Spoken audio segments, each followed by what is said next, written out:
Salam, hər vaxtınız xeyir olsun, dəyərli izləyicilər. Hər birinizi xoş gördük. Bugün biz sizinlə MİQ və sertifikasiya imtahanlarına 100% düşən mövzulardan biri olan inteqrasiyanın suallarına baxacağıq.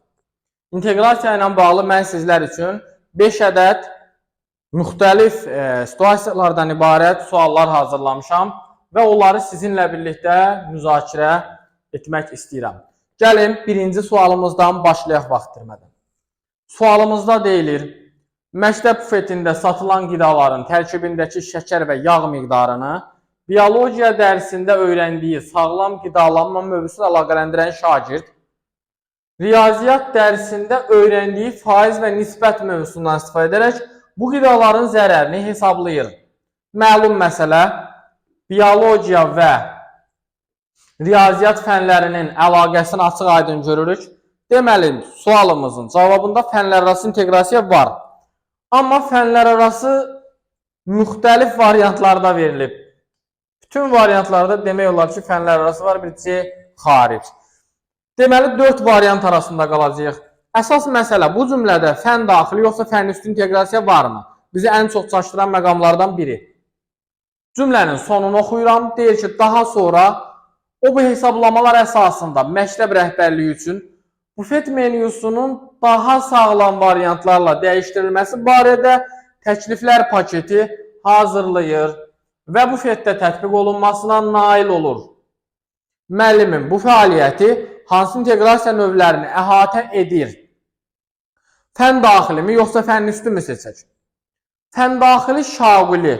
Bilirik ki, fən daxili şaguli inteqrasiya eyni məzmun xəttini müxtəlif siniflərdə əlaqələndirməkdir. Misal üçün, əgər riyaziyyatdan danışırıqsa, ədədlər və əməllər məzmun xəttini, məsələn, 7-ci sinifdə keçirəm, tutalım ki, onu əlaqələndirirəm 6-cı siniflə, özündən aşağı bir siniflə. Bu olardı şaguli, elə bir əlaqələndirmə yoxdur. Deməli, fən daxili şaguli səhvdir. A variantı getdi. Fən daxili üfüqi. Ümumiyyətlə, burada da yenə fən daxili şaguli yazılıb. Fən daxili üfüqini bayaq silmişdik onsuz da. Yenə izah edeyim, nədir fən daxili üfüqi? Eyni sinif daxilində, məsələn, 7-ci sinifin elə daxilindəcə əgər biz müxtəlif məzmun xəttlərini əlaqələndirsəydik, olardı üfüqi. O da yoxdur. Deməli, burada bizim 2 variantımız qalır. D variantı və B variantı. Baxın, 2 variant. D və B variantları arasında qalacaq. Fənlər arası fən üstü, yoxsa yalnız fənlər arası? Burada fən üstü inteqrasiya varmı? Maraqlı bir nüans burada yaranır artıq. Fən üstü inteqrasiya nədir? Şagirdin öyrəndiyini real həyatı bir problemdə həll etməsi və ya müəllimin verdiyi tapşırığın real həyatı bacarıq formalaşdırması dərs prosesində.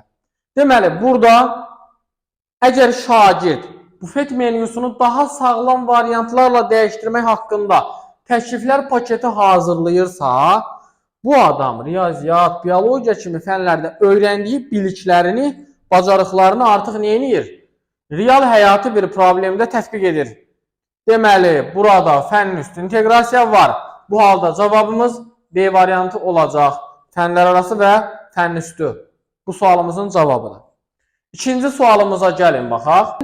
Məhsullaşma sıxlığına və demoqrafik göstəricilərinə necə təsir etdiyini statistik verilənlər əsasında təhlil etmələrini istəyir. Baxın, inteqrasiyanın növlərini müəyyənləşdiririk. Burada birinci dedi ki, müəllim şagirdlərə əvvəlki siniflərdə mənimsədikləri.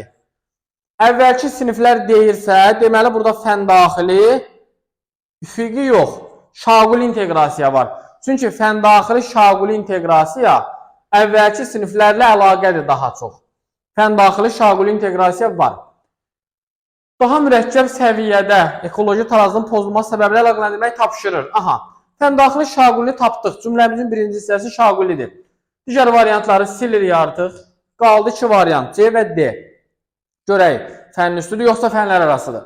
Daha sonra şagirdlərdən bu iqlim dəyişikliklərini müvafiq regionda yaşayan əhalinin məhsullaşma sıxlığına və demoqrafik göstəricilərinə necə təsir etdiyini statistik verilənlər əsasında təhlil etmələrini istəyir. Fən üstü inteqrasiya varmı burada? Sizi aldada bilər fən üstü olaraq nə? müvafiq regionda yaşayan əhalinin sıxlığı falan düşünərsiniz ki, birdən həyati bir məsələ üzərində. Amma baxın, burada şagird nə bir plan hazırlamır, nə bir təklif irəli sürmür, insanların problemini həll etmək üçün bir tədbir görmür. Sadəcə müəllimin verdiyi tapşırıq budur ki, sən bununla bunu əlaqələndir. Deməli, iqlim tiplərindən danışırsa, deməli, coğrafiya fənni var burada. Coğrafiya və eyni zamanda coğrafiya fənnini burada biz statistik verilənlər əsasında təhlil ediriksə, statistika və s. bu da riyaziyyat fənni ilə əlaqələndirilə bilən bir xüsusiyyətdir. Riyaziyyatla gəlin əlaqələndirək. Bu halda cavabımız olacaq fən daxili, şaquli və fənlər arası. Yəni, cavabımız C bəndi. Burada fənn üstü inteqrasiya yoxdur müəllimlər. Cavab C bəndi. Üçüncü sualımıza gəlin baxaq. Məktəb rəhbərliyi şagirdlərə dərslərdə öyrəndikləri məlumatlardan istifadə edərək yaşadıkları qəsəbədəki yaşıllıq sahələrinin qorunması və artırılması üçün sakinlərdə ekoloji məsuliyyət formalaşdıracaq fəaliyyət planı hazırlamağı və bu planı icra etməyi tapşırır. Şagirdlər qonşular arasında sorğu keçirir, əldə olunan nəticələrə uyğun olaraq ağac əkmə kampaniyası təşkil edir və bu prosesin davamlılığını təmin etmək üçün sosial platformalarda maarifləndirici çağırışlar edirlər. İnteqrasiyanın hansı növü var?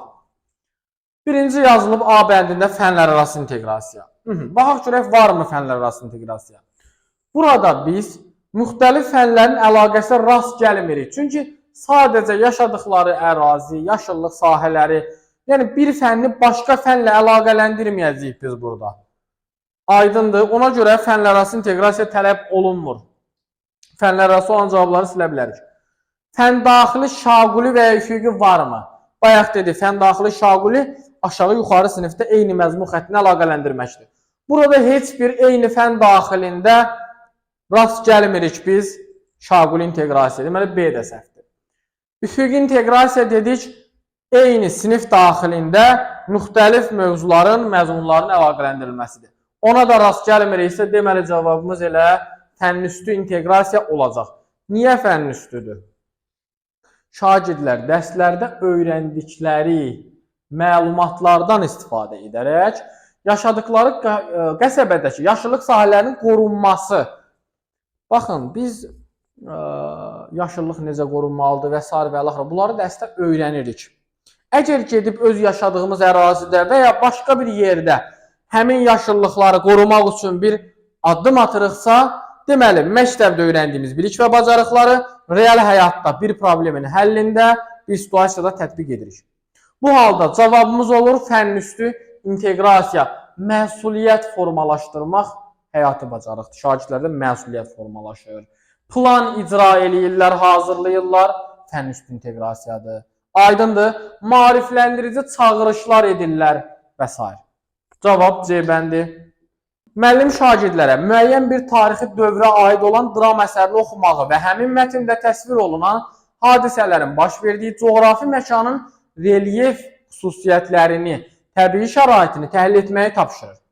Şagirdlər mətndəki bədii təsvirlərdən yola çıxaraq həmin ərazinin iqlimi və landşaftı barədə elmə əsaslandırılmış təqdimat hazırlayırlar. Situasiya başdan ayağa başqa fənlərin əlaqələndirilməsidir. Tarixi dövr, tarix fənni, dram əsəri, ədəbiyyat fənni, coğrafi məkanın relyef xüsusiyyətləri, coğrafiya fənni. Görürsünüz, bir neçə fənnin əlaqəsi var. Bədii təsvir yenə ədəbiyyat. Deməli, burada tarix, ədəbiyyat və coğrafiya kimi fənlər əlaqələndirilə bilər. Tarix, ədəbiyyat və bir də coğrafiya kimi fənlər əlaqələndirilə bilər. Birbaşa fənlər arası inteqrasiya. Cavabımız elə C bəndi olacaq, yalnız fənlər arası. Çünki burada fən daxili üfüqi və ya şaquli inteqrasiya yoxdur. Bir fənnin məzmun arasında heç bir əlaqəni görmürük. Fənnüstü inteqrasiya da yoxdur. Çünki həyati bir bacarıqdan söhbət getmir ki, tarixi dövr, tarix fənni, dram əsəri, ədəbiyyat, coğrafi məkan, coğrafiya. Yəni, sadəcə fən bacarığı formalaşır şagirddə, fən bacarığı. Real həyatı bacarıq yoxdur deyə fənnüstü də cavabımız olmayacaq, cavab C bəndi. Və son olaraq bir dənə də suala gəlin baxaq. Tədris ili ərzində müəllim şagirdlərə proqramda nəzərdə tutulmuş müxtəlif məzmun xəttləri üzrə əldə etdikləri bacarıqları eyni tapşırıq daxilində sintez etməyi tapşırır. Daha sonra şagirdlər bu kompleks bacarıqlardan istifadə edərək yaşadıkları binanın həyətindəki işıqlandırma problemini həll etmək məqsədi ilə aidiyyatı qurumlara rəsmi müraciət məktubu hazırlayır və problemin aradan qaldırılması prosesini şəxsən izləyirlər. Situasiyanın əvvəlində deyirdi ki, tədris ili ərzində müəllim şagirdlərə proqram nəzərdə tutulmuş müxtəlif məzmun xəttləri üzrə əldə etdikləri bacarıqları, məsələn, mətnin analizi, yazı bacarıqları və s. Yəni, söhbət burada müxtəlif məzmun xəttindən gedirsə, eyni sinif daxilində, məsələn, 8-in daxilində eyni məzmun xətti, müxtəlif məzmun xəttləri, müxtəlif. Bu, əlbəttə ki, üfüqi inteqrasiyadır. Üfüqi, burada şaquli yox, üfüqi inteqrasiyadan söhbət gedir. Deməli, fəndaxili üfüqi var. Bu bir variantlar çıxanda elə cavabımız ortaya çıxmış olur. Fəndaxili üfüqini tapdıqmı?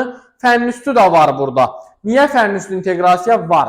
Çünki müəllimlər, məlum məsələ, burada fənlərarası inteqrasiya yoxdur, ona görə sildim. Fənlərarası inteqrasiyanın olması üçün müxtəlif fənlərin əlaqələndirilməsi lazımdır. Burada sadəcə proses Azərbaycan dili fənni üzərindən gedir.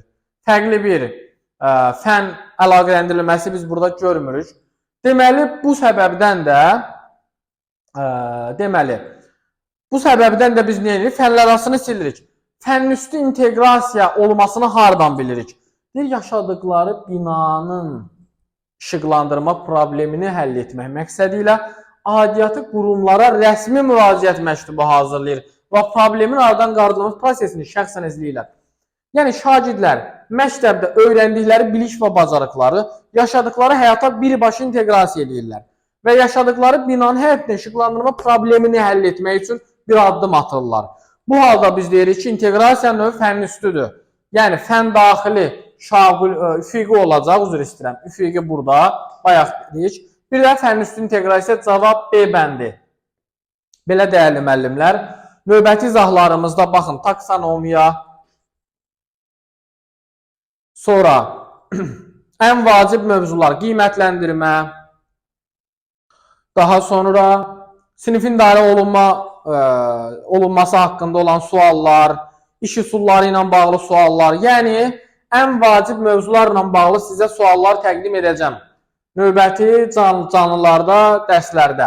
Bu səbəbdən də kanalımıza abunə olmağı unutmayın. Videomuzu paylaşın ki, bütün müəllimlər yararlansın. Həm sertifikasiya gedəcək müəllimlər üçün uğurludur, həmçinin də MİQ-ə gedəcək müəllimlər üçün hələ vaxt var. Bütün o mövzuların izahlarını paylaşacağım sizin üçün. Növbəti dərsləri izləyin mütləq. Əlaqə yarada bilərsiniz bizimlə. Hal-hazırda bütün mövzulara aid sınaqlarımız var. Onlayn platform üzərindən işləyirsiniz. Həmçinin də deməli, bütün ümumi situasiyalarımız mövcuddur. Bunların hər birini işləyirsiniz. Onlayn formada nəticələrinizi görürsünüz. İzahları da hamısı var. 050 697 78 33 nömrəsinə yazaraq bu sınaqlardan yararlana bilərsiniz. Ödəniş demək olar ki, minimumdur. Bəli. Bu qədər müəllimlər. Uğurlar olsun hər birinizə. Növbəti canlılarda görüşənədək. Sağ olun, salamat qalın.